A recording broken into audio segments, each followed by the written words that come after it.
जय श्री कृष्णा दोस्तों। अगर आप चाहते हैं अपने घर में बरकत हो तो ये 13 काम ज़रूर करें। बरकत अर्थात वह शुभ स्थिति जिसमें कोई चीज़ या चीज़ें इस मात्रा में उपलब्ध हो कि उनसे आवश्यकताओं की पूर्ति होने के बाद भी वह बची रहे। अर्थात अन्न इतना हो कि घर के सदस्यों सहित अतिथि आए तो वह भी खा ले, भूखा ना जाए। धन इतना हो कि आवश्यकताओं की पूर्ति हो के बाद भी वो बचा रहे। तो चलिए हम आपको बताते हैं ऐसे 13 उपाय जिनके करने से आपके घर और आपकी जेब की बरकत बनी रहती है और भरपूर रहे माँ लक्ष्मी और अन्नपूर्णा की कृपा। पहला उपाय है दान। प्रकृति का यह नियम है कि आप जितना देते हैं वो उसे दुगुना करके लौटा देती है। यदि आप धन या अन्न को पकड़ कर रखेंगे तो वो छूटता जाएगा। दान में सबसे बड़ा दान है अन्नदान। यह उपाय करने से घर में अन्न के भंडार भरे रहते हैं। हिंदू धर्म में गाय, कुत्ते, कौवे, चींटी और पक्षी के हिस्से को भोजन निकालना ज़रूरी है। हिंदू धर्म के अनुसार सबसे पहले गाय की रोटी बनाई जाती है और अंत में कुत्ते की। इस तरह सभी का हिस्सा रहता है। इस तरह के दान को पंचयज्ञ में से एक वैश्व देव यज्ञ भी कहा जाता है। वह 5 यज्ञ इस प्रकार हैं: ब्रह्म यज्ञ, देव यज्ञ, पितृयज्ञ, वैश्व देव यज्ञ, अतिथि यज्ञ। अतिथि यज्ञ से अर्थ मेहमानों की सेवा करना व उन्हें अन्न जल देना, अपंग महिला, विद्यार्थी, सन्यासी, चिकित्सक और धर्म के रक्षकों की सेवा सहायता करना ही अतिथि यज्ञ है। हमारा दूसरा उपाय है अग्निहोत्र कर्म करें। हिंदू धर्म में बताए गए मात्र 5 तरह के यज्ञों में से एक है देव यज्ञ, जिसे अग्निहोत्र कर्म भी कहते हैं। इससे जहाँ देव ऋण चुकता होता है वहीं अन्न और धान में बरकत बनी रहती है। अग्निहोत्र कर्म 2 तरह के होते हैं। पहला यह कि हम जब भी भोजन खाएं उससे पहले उसे अग्नि को अर्पित करें। अग्नि द्वारा पकाए गए अन्न पर सबसे पहला अधिकार अग्नि का ही होता है। दूसरा तरीका यज्ञ की वेदी बनाकर हवन किया जाता है। हमारा तीसरा उपाय है भोजन के नियम। पहला नियम, भोजन की थाली को हमेशा पाट, चटाई, चौक या टेबल पर सम्मान के साथ रखें। खाने की थाली को कभी भी एक हाथ से ना पकड़े। ऐसा करने से खाना प्रेत योनि में चला जाता है। भोजन करने के बाद थाली में ही हाथ ना धोए। थाली में कभी झूठन ना छोड़े। भोजन करने के बाद थाली को कभी किचन स्टैंड, पलंग या टेबल के नीचे ना रखे, ऊपर भी ना रखे। रात्रि में भोजन के झूठे बर्तन घर में ना रखें। भोजन करने से पूर्व देवताओं का आवाहन ज़रूर करें। भोजन करते वक्त वार्तालाप या क्रोध ना करें। भोजन करते वक्त अजीब सी आवाज़ें ना निकालें। परिवार के सदस्यों के साथ बैठकर भोजन करें। रात में चावल, दही और सत्तू का सेवन करने से लक्ष्मी का निरादर होता है। अतः समृद्धि चाहने वालों को तथा जिन व्यक्तियों को आर्थिक कष्ट रहते हो उन्हें इनका सेवन रात के भोजन में नहीं करना चाहिए। भोजन सदैव पूर्व या उत्तर की ओर मुख करके करना चाहिए। संभव हो तो रसोई घर में ही बैठकर भोजन करें। इससे राहु शांत होता है। जूते पहने हुए कभी भोजन नहीं करना चाहिए। सुबह कुल्ले किए बिना पानी या चाय ना पिए। झूठे हाथों से या पैरों से कभी गौ, ब्राह्मण तथा अग्नि को स्पर्श ना करें। चौथा उपाय है टपकता नल ठीक करवाएं। नल से पानी का टपकना आर्थिक क्षति का संकेत है। टपकते नल को जल्द से जल्द ठीक करवाएं। घर में किसी भी बर्तन से पानी रिस रहा हो तो उसे भी ठीक करवाएं। छत पर रखी पानी की टंकी से पानी बहता हो तो उसे भी ठीक करवाएं। 5वां उपाय है क्रोध कलह से बचे। घर में क्रोध, कलह और रोना धोना आर्थिक समृद्धि वह ऐश्वर्य का नाश कर देता है। इसलिए घर में कलह क्लेश पैदा ना होने दें। आपस में प्रेम और प्यार बनाए रखने के लिए एक दूसरे की भावनाओं को समझें और परिवार के लोगों को सुनने और समझने की क्षमता बढ़ाएं। अपने विचारों के अनुसार घर चलाने का प्रयास ना करें, सभी के विचारों का सम्मान करें। छठा उपाय है घर की सफाई। कभी भी ब्रह्म मुहूर्त या संध्या काल को झाड़ू नहीं लगाना चाहिए। झाड़ू को ऐसी जगह रखें जहां किसी भी अतिथि की नज़र ना पहुंचे। झाड़ू को पलंग के नीचे भी ना रखें। घर को साफ सुथरा और सुंदर बनाकर रखें। घर के चारों कोने साफ हो, खासकर ईशान, उत्तर और वायव्य कोण को हमेशा खाली और साफ रखें। वॉशरूम को गीला रखना आर्थिक स्थिति के लिए बेहतर नहीं होता। प्रयोग करने के बाद उसे कपड़े से सुखाने का प्रयास करना चाहिए।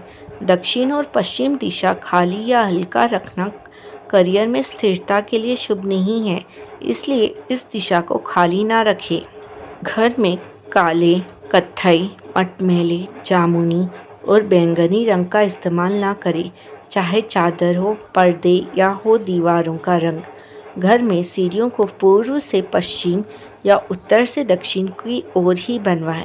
कभी भी उत्तर पूर्व में सीढ़ियाँ ना बनवाएं। घर में फर्श, दीवारें या छत पर दरार ना पड़ने दें। अगर ऐसा हो तो उन्हें तुरंत भरवा दें। घर में दरारों का होना अशुभ माना जाता है। हमारा सातवां उपाय है खुद को सुधारें।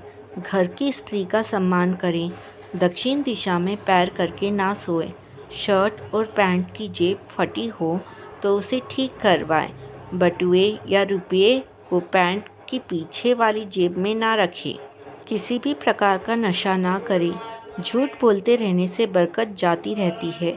दांतों को अच्छे से साफ और चमकदार बनाए रखें।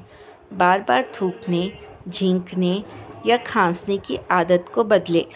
घर में कहीं गंदगी फैलाने का कार्य ना करें। नाखून और बाल बढ़ाकर ना रखें। प्रतिदिन शरीर के सभी छिद्रों को 3 वक्त जल से धोएं, सुबह, शाम और रात्रि। हमारा अगला उपाय है पूजाघर और तिजोरी। घर में अगर पूजाघर नहीं हो तो किसी लाल किताब के विशेषज्ञ से पूछकर ही पूजाघर बनवाएं। यदि वह बनाने की छूट देता है तो किसी वास्तुशास्त्री से संपर्क करके ही पूजा घर बनवाएं। ऐसा इसलिए लिखना पड़ रहा है क्योंकि किसी की कुंडली के अनुसार घर में पूजा घर रखना नुकसानदायक होता है। किसी देवी देवता की एक से ज़्यादा मूर्ति या तस्वीरें ना रखें पूजा घर में।